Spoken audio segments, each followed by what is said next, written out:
Ukážem, ako sa vyrába mobilný dom Emiko a čo všetko obsahuje. Sa dokončuje fasáda a pôjdeme ešte pozrieť dovnútra. Dnes sa nachádzame v interiéri, steny sú sadrokartonové a takéto dvere alebo takýto vzor dverí si vybrala naša klientka. Po dlhšom čase robíme aj niečo iné ako veľké soft homy alebo veľké Emiko, ktoré má 12x4. Tento tuná model je 10 metrov dlhý, 4 metre široký.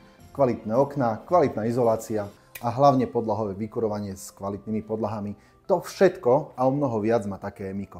Sedlová, či pultová, či sedlová, to je jedno a je to len na vás.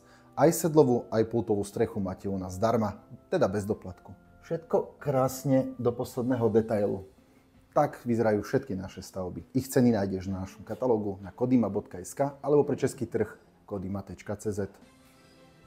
Tak. A všetky naše stavby sú plne kolaudovateľné ako rodinný dom. Nie sú to mobilné domy, nie sú to ani kontajnerové stavby, sú to rodinné montované stavby určené na bývanie.